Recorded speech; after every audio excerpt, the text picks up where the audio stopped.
Hola a todos, bienvenidos a FAgro, punto de encuentro. Soy Belén Delgado y este es el lugar que FAgro ha colocado en el mapa podcast en el que reunirse si te interesan las cosas del comer desde todos los puntos de vista de la cadena agroalimentaria. El lugar al que acudir para debatir desde la sensatez, compartir puntos de vista y trabajar juntos por un sistema alimentario sostenible. Si quieres participar, comentarnos tus impresiones o proponernos asuntos que debatir, puedes escribirnos a redaccion@fagro.com y estaremos encantados de escucharte. Hoy vamos a disfrutar de una de nuestras conversaciones sin prisa, que nos ayudan no solo a entender mejor la cadena agroalimentaria, sino a conocer a las personas que la sostienen y la lideran. Está conmigo el consejero delegado de Hispatec, José Luis Molina. También es presidente del grupo Smart Agro de Ametic, que es la asociación que representa al sector de la industria digital. Es ingeniero agrónomo, experto en innovación tecnológica, Big Data, Data Science, analítica de datos. Bienvenido y muchas gracias por compartir tu tiempo en FAgro. Muy bien, muchas gracias a vosotros, Belén. Un placer estar aquí con todos. Antes de nada, y para ayudar a situar a quienes nos escuchan o nos ven, quería preguntarte si nos podías hacer una breve radiografía de Hispatec, tanto de su dimensión como de sus objetivos y también de la estructura del grupo. Fenómeno. Pues bueno, Hispatec es una compañía, tratando de hacerlo breve, es una compañía en la que somos 200 personas, en general ingenieros agrónomos, ingenieros de telecomunicaciones, ingenieros industriales, economistas, matemáticos, gente aburrida a la que tenemos un denominador común, que es que nos atrae y nos gusta y nos emociona el sector agro y la tecnología aplicada al sector para mejorarlo. Ese es un poco el objetivo. Estamos presentes, somos originariamente de España, estamos presentes en España, en Portugal, estamos en varios países de Latinoamérica, en México, en Colombia, en Perú, en Chile, en Brasil, y básicamente trabajamos para aproximadamente unos 600 clientes que son empresas o cooperativas y sus ecosistemas de técnicos agrícolas, ingenieros agrónomos y agricultores, tratando de hacer realidad la digitalización, la transformación digital desde la semilla o la planta y hasta el mercado de destino. Lo cual, bueno, es un reto, ¿no? Digamos, el reto que tenemos como compañía es conseguir la sostenibilidad económica, es decir, hacer eficiente toda esa cadena medioambiental y social. Es muy interesante y además te quería preguntar cómo esta evolución del sector, aparte del progreso tecnológico, os está marcando el paso, queráis o no, porque en vuestra trayectoria, por ejemplo, ¿cuáles serían las grandes transformaciones que habéis visto y a las que os tenéis que enfrentar también? Bueno, yo creo que las tecnologías de información y comunicación en realidad llegan hace muchos años ya, esto no es algo nuevo. Posteriormente llega Internet, lo cual le da una dimensión distinta a las tecnologías de información y comunicación. Hasta final del siglo XX, digamos, las tecnologías de información y comunicación son herramientas, máquinas de gestionar datos de forma eficiente, pero aplican poco o tienen poco impacto como herramientas de comunicación y de interrelación. A partir de la llegada de Internet, digamos, se produce un cambio exponencial en cuanto al valor que aportan estas tecnologías por su ubicuidad, por el abaratamiento de los costes de llevar esa información de forma bidireccional a todos los entornos y por su democratización, porque aparecen además muchos dispositivos, móviles, tablets y otro tipo de dispositivos que hacen que estas tecnologías lleguen a todas partes. El sector, digamos que ha cambiado mucho. La verdad es que a mí siempre me gusta poner el ejemplo de que en el año 1989 había un grupo de música malagueño que se llamaba Danza Invisible, que decía: besarte sería como comer naranjas en agosto o uvas en abril. A día de hoy, la verdad es que esto no suena nada exótico. O sea, es algo... Entonces sí. El sector ha cambiado muchísimo, el mundo se ha globalizado, nos alimentamos con todo tipo de productos en todas las épocas del año, y eso significa que tenemos que producir en distintos climas, en distintas geografías y además la calidad de los productos ha cambiado de una forma radical. Luego además ha habido un montón de tendencias que han ido apareciendo a lo largo del tiempo, que es una cada vez mayor sensibilidad con la sostenibilidad medioambiental, cada vez mayor preocupación con la salud en cuanto a todo lo que tiene que ver con el nexo entre alimentación y salud, y luego una mucha mayor regulación, mucha mayor exigencia de controles de calidad, de trazabilidad alimentaria, en fin, un largo etcétera de exigencias, que todo ello combinado con una mayor disponibilidad de tecnologías de información y comunicación nos ha hecho pasar por etapas en las cuales inicialmente se domesticaba o se informatizaba la contabilidad o las nóminas o tareas más propias de oficina, para posteriormente ir extendiéndose esa transformación digital a los entornos agroindustriales, a los entornos de transformación, a los entornos logísticos, a los entornos de distribución, y en los últimos 10 o 12 años esa transformación ha llegado a la producción precosecha, a todo lo que ocurre en el campo. Pero la verdad es que decir que esto es un proceso terminado en participio creo que sería demasiado osado. Creo que de hecho nos queda muchísimo por hacer. Creo que es mucho más lo que tenemos por delante en cuanto a transformación digital, en cuanto a integración, en cuanto a obtener todo el valor de los datos, que lo que hemos hecho hacia atrás. Yo diría que ahora mismo estamos entre el infinitivo y el gerundio. El participio nos queda mucho para llegar a él.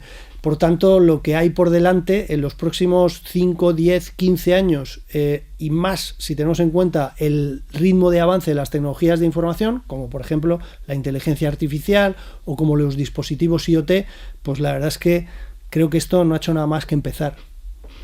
Hablabas de Internet. ¿Qué aplicaciones han sido las más innovadoras en todos estos años en el campo?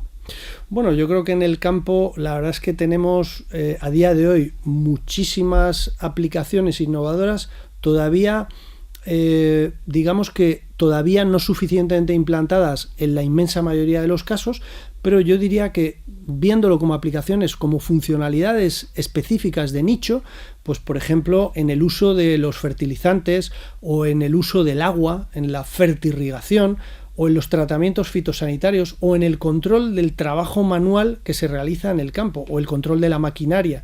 Yo creo que todos esos son aspectos donde ha habido grandes avances. Por ejemplo, también los ha habido con la aparición en el año 2017 de la constelación de satélites Sentinel de la Unión Europea, de acceso gratuito, pues yo creo que ahí ha habido un gran avance. Y también los ha habido con otras constelaciones que a lo mejor son de pago, pero que dan mucha más resolución y dan una calidad que realmente es útil en el mundo de la agricultura. Yo diría que a partir del año 2015 aproximadamente, entre la llegada de los drones y la generalización de las imágenes de satélite para uso agrícola, pues ahí ha habido grandes avances. Pero luego hay otros avances quizá menos visibles, pero que son extraordinariamente poderosos desde el punto de vista de transformación económica y social, que es la integración de todo eso.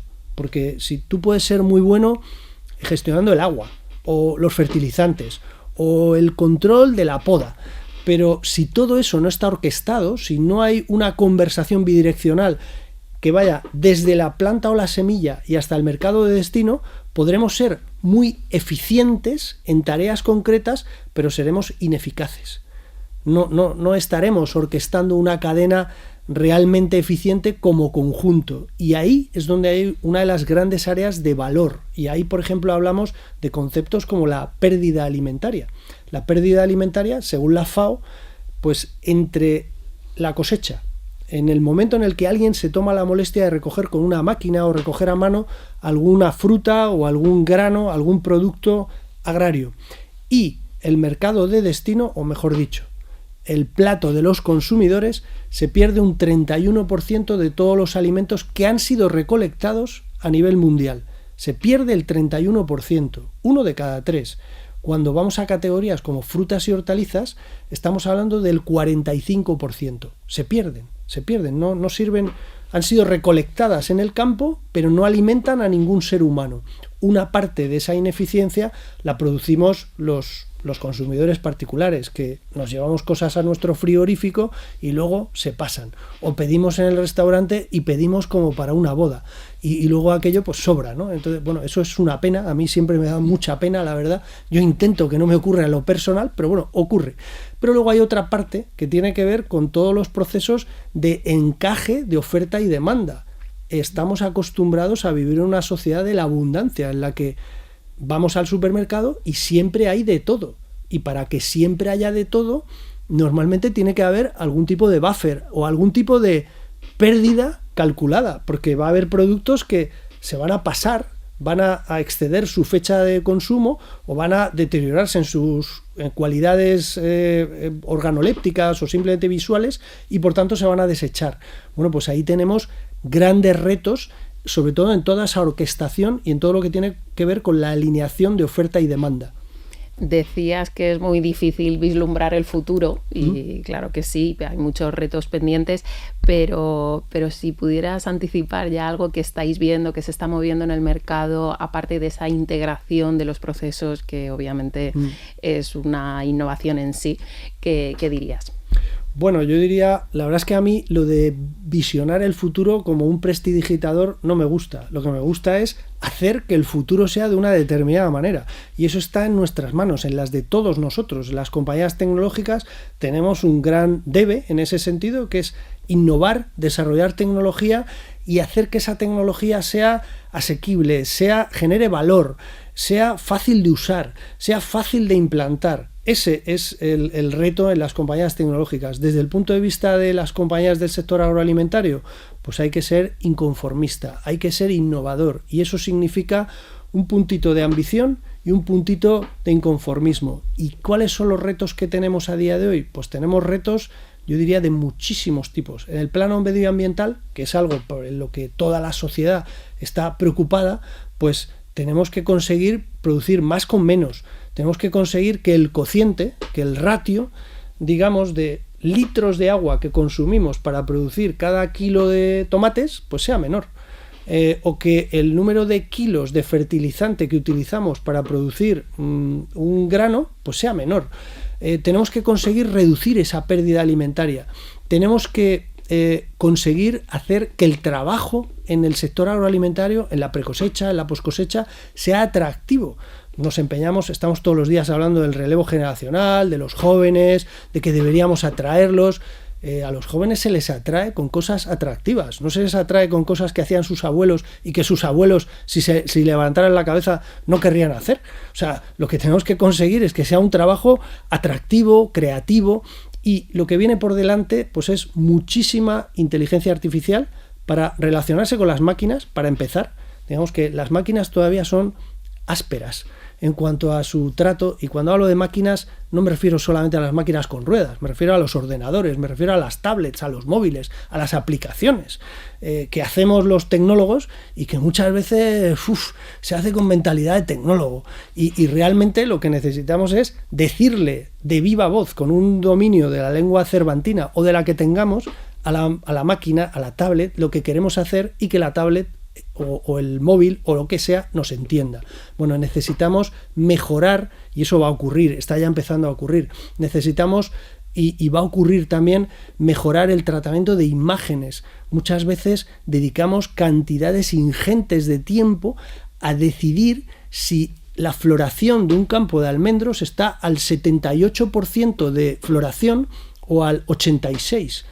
¿Por qué no le sacamos una foto a ese campo de almendros y que sea una inteligencia artificial la que decida si es al 78 o al 86?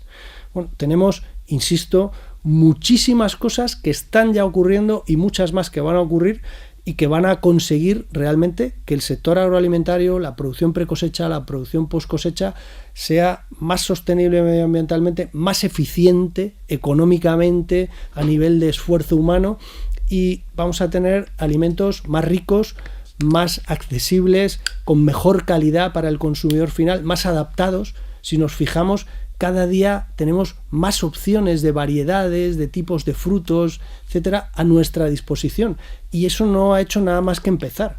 Va a ser mucha más la distribución. Nos acordamos de las cervezas. Las cervezas hace 20 años había 4 marcas. A día de hoy hay 10.000 marcas y no estamos contentos, queremos más. Te iba a preguntar precisamente por la inteligencia artificial, ¿en qué momento estamos? Si hay que temerla, hay que tener demasiada esperanza en ella.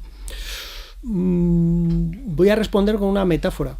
En el año, creo que fue en 1997, la máquina Deep Blue ganó al campeón de ajedrez mundial, que era Garry Kasparov. ¿Y qué hizo Garry Kasparov a partir de ese momento? Pues la verdad es que no era fácil seguirle la pista. De hecho, la mayor parte de la gente no sabe dónde estuvo, pero lo cierto es que los siguientes 10 años Garry Kasparov estuvo entrenándose en una modalidad de ajedrez que es hombre más máquina. Y a partir de esos 10 años, Garry Kasparov, siempre que se ha enfrentado a otro hombre, a otra máquina o a otro hombre más máquina, siempre gana. Porque ha entrenado a una máquina con su conocimiento humano y se ha convertido en alguien que es como una especie de superhombre.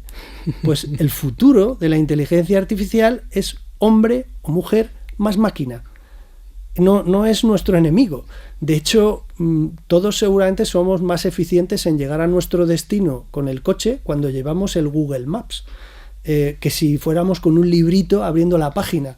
Bueno, pues ese es el camino de la inteligencia artificial. La inteligencia artificial no va a resolver los problemas que nosotros, con todos nuestros sentidos y toda nuestra formación y preparación, no somos capaces de resolver con un poco de esfuerzo y foco. Lo que va a hacer es ayudarnos a, sobre todo, automatizar y mecanizar muchas cosas que a lo mejor nos aburren un poco y nos va a reducir errores. La inteligencia artificial nos va a recordar, oye, ¿te acuerdas de que tenías que haber utilizado esta dosis de fertilizante? ¿O te acuerdas de que tenías 426 envases que eran retornables y se los tienes que demandar a no sé quién?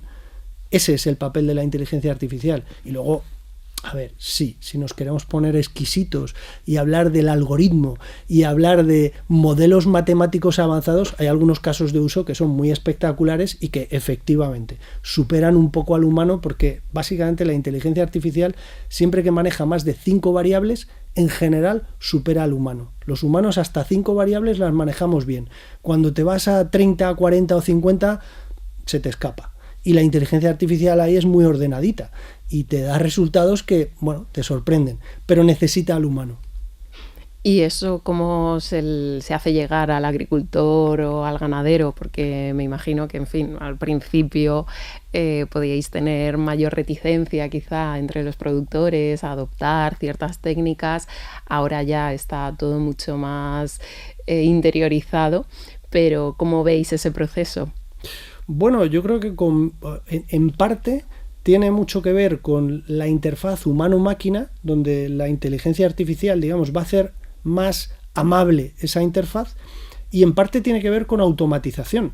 A día de hoy ya hay máquinas que detectan con visión artificial que hay una zona de un cultivo que es la que más tratamiento fungicida requiere, porque haya una infección de hongos o lo que sea. Y esa máquina es capaz de detectar con visión artificial esa mayor incidencia para aplicar ahí y no en el resto del cultivo el tratamiento fungicida, por ejemplo. O el suelo en agricultura es diverso. Tú ves una finca y no hay 2 metros cuadrados que sean igual.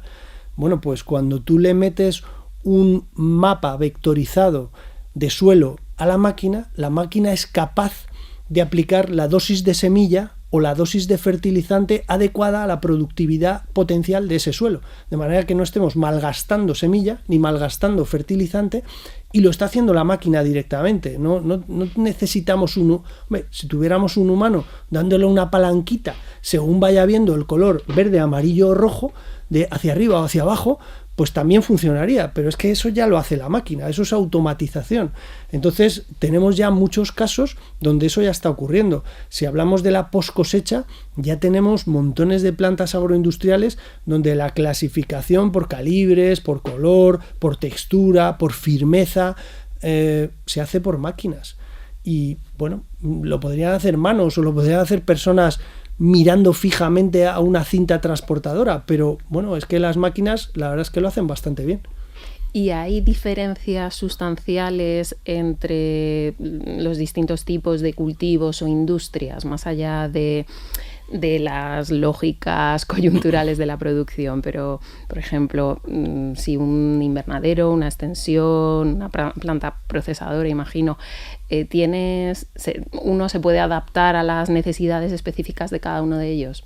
Bueno, en general hay diferencias. Digamos, el sector agroalimentario es una cosa que tiene un denominador común, que es la parte de alimentario, que digamos son cosas que al final terminan en nuestras bocas y nuestros estómagos. Bien, pero ahí acaban los denominadores comunes. Digamos que los procesos de producción primaria en general difieren mucho, aunque tienen algunos denominadores comunes, pero difieren bastante, y los procesos de transformación, comercialización y distribución pues también difieren bastante.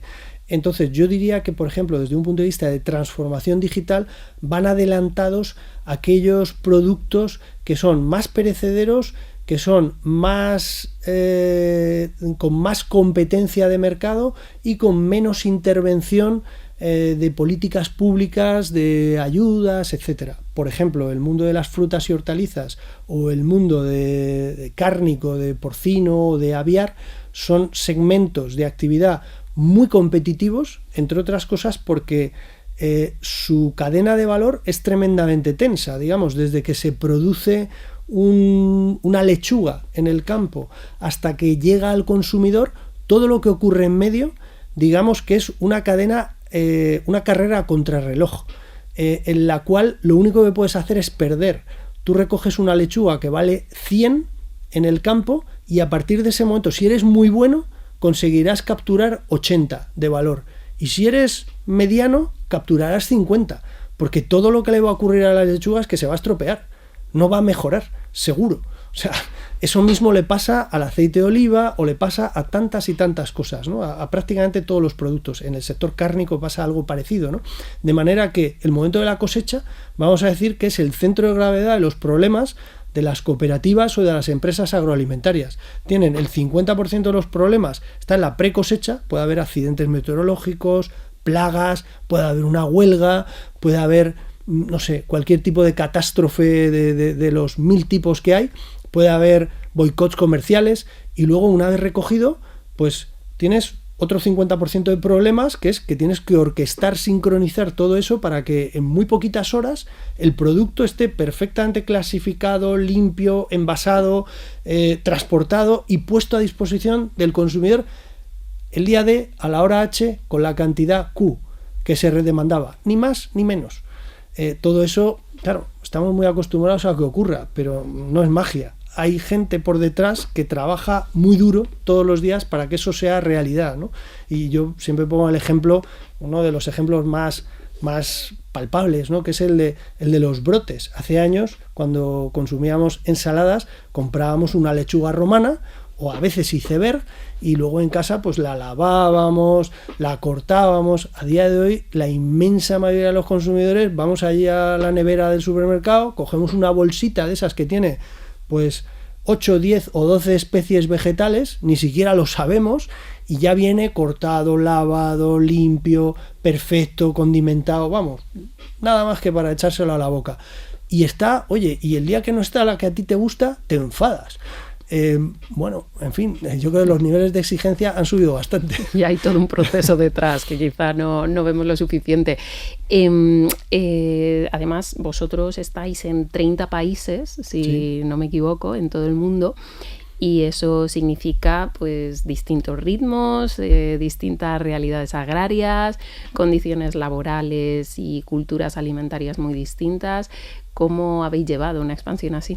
Bueno, pues la verdad es que intentando, como bien dices, la verdad es que el mundo es muy diverso. La verdad, para empezar, nosotros trabajamos hasta en algo más de 30 países, con climas distintos, con legislaciones distintas, con suelos muy diferentes, con cultivos muy diferentes, con culturas alimentarias muy distintas, y la verdad es que aún así, digamos, el mundo cada día es más global y más común. Hay una serie de denominadores comunes y yo diría que tenemos la suerte de que en España y en Europa en general tenemos una cultura alimentaria y agroalimentaria bastante exigente, lo cual nos ha permitido ir a muchos países reutilizando una parte importante del conocimiento adquirido en la exigencia de la demanda en España y en el resto de Europa de productos alimentarios de calidad.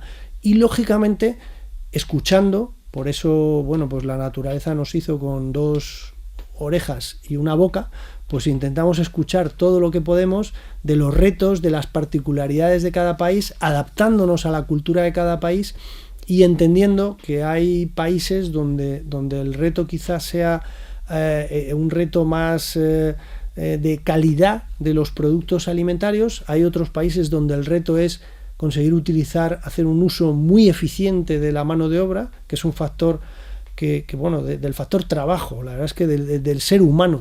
Quizá porque están menos mecanizados. Claro, bueno, no, precisamente en los países, digamos, más desarrollados es donde más difícil es conseguir personas para trabajar, pero me refería al contrario, pero sí. Pero básicamente vamos encontrando realidades distintas y, por ejemplo, en el mundo del factor trabajo, la verdad es que llevamos muchos años hablando de una realidad que es la de que las máquinas, la automatización, la inteligencia artificial nos va a quitar el trabajo, y parece que llevamos mucho tiempo alertando sobre eso.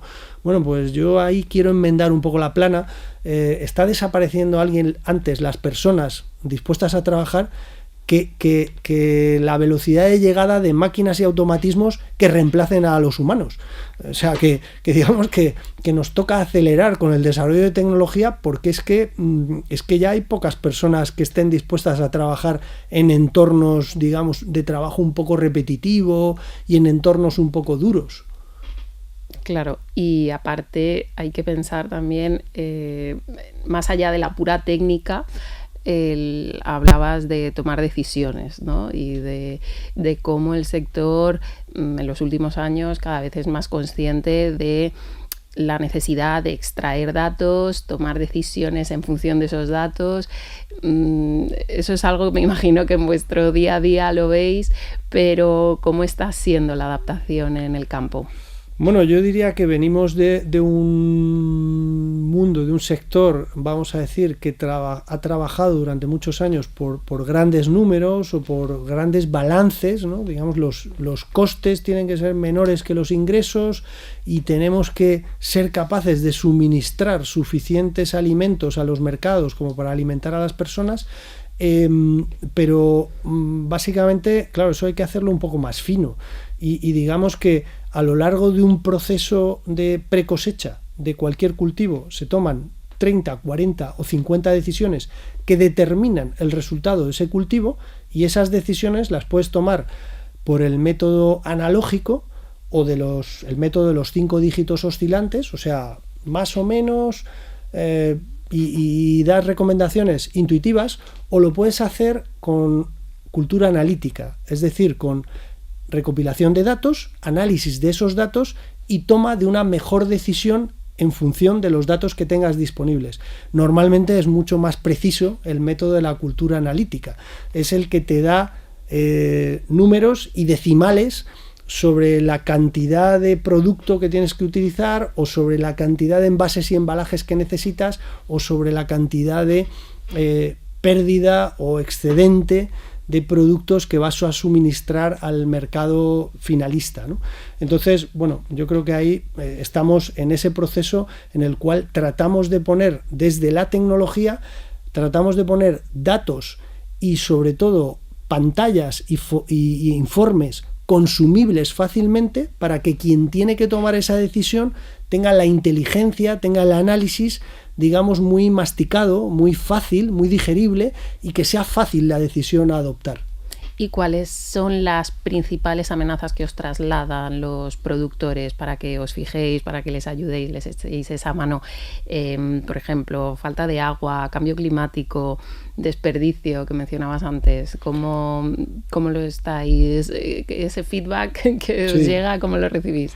Bueno, yo diría, la verdad es que todas las anteriores, el sector agroalimentario es un sector donde hay muchas empresas y muchas cooperativas, muchos agricultores, ganaderos, que son pequeños grandes héroes, porque les pedimos que sean expertos en economía, en química, en maquinaria, en comercialización, en tecnología de los alimentos, en hidráulica, en cuántas cosas más, en tecnologías de información y comunicación. Tienen que ser expertos en todo eso.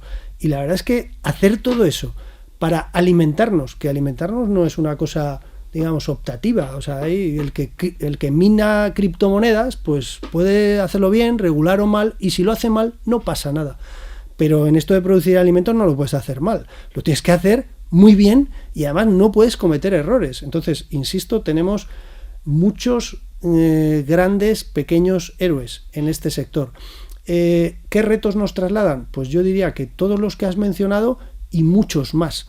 O sea, digamos, el cambio climático, la falta de agua, la falta de mano de obra para trabajar en el campo o para trabajar en las industrias agroalimentarias, la competencia en los mercados, muchas veces desleal, porque cuando, claro, si aquí en Europa decidimos que todo el mundo tiene que tener un salario mínimo que nos permita vivir decentemente, estamos todos encantados de que sea así, es buenísimo socialmente, pero entonces no vale que entren productos de gente que han sido producidos con personas que cobran la 10ª parte.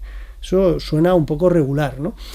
Hay también grandes retos en toda la, si me permites, orgía burocrática que hemos creado en los últimos años. Yo creo que aquí se regula todo ya de una manera que a veces, o sea, los fundamentos de las leyes suelen tener mucho sentido, pero a veces a la hora de darle forma a esa ley se producen situaciones un poco ridículas, ¿no? Y dices, no, es que, oiga, mire, usted tiene que, cuando va a arrancar una mala hierba, tiene usted que ir a pedir permiso a la consejería de, oiga, vamos a ver, vamos a poner las cosas con un poquito de sentido común. O sea, creo que hace falta un poco más de simplificación administrativa, burocrática, legislativa, y luego pues nos trasladan retos en general de eficiencia. O sea, aquí este es un sector en el que hay que hacer más con menos.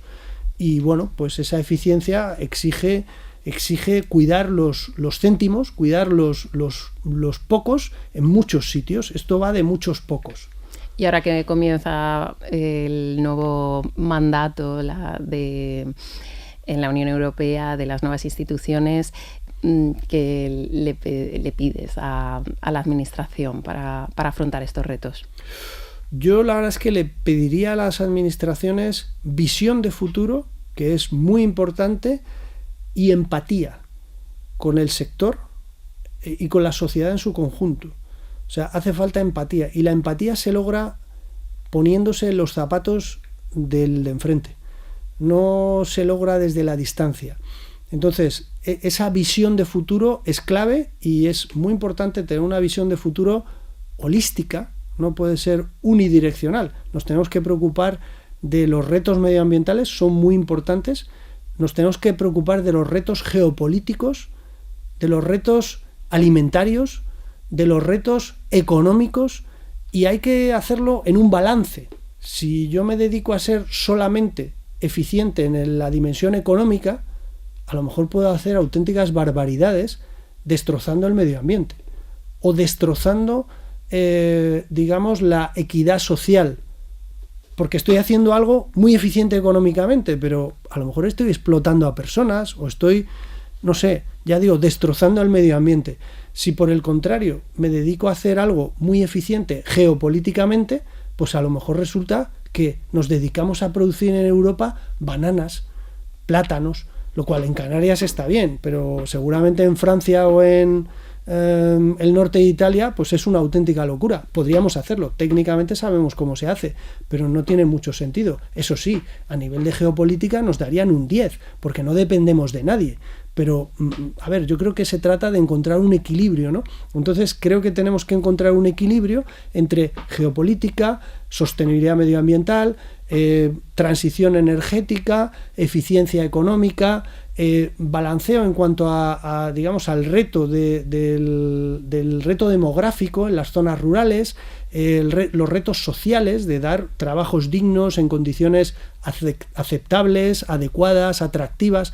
Creo que tenemos que encontrar un equilibrio entre todo ello, y para ello, ya digo, hacen falta personas muy capacitadas, muy formadas, que hayan viajado mucho, que hayan hablado con muchos agentes, que tengan visión y que tengan empatía. Muy importante. Eso le pido, que no es poco. Y en cuanto a la regulación del sector, ¿algo pendiente por desarrollar? Bueno, siempre hay muchas cosas pendientes en la regulación del sector. Yo creo que hemos tenido en el ámbito, por ejemplo, de la digitalización, este año 2024, hemos tenido ahí una regulación que iba a hacer obligatorio el cuaderno de campo a partir de ahora, justo de septiembre. Posteriormente, pues hubo protestas, hubo empatía, digamos, con esas protestas.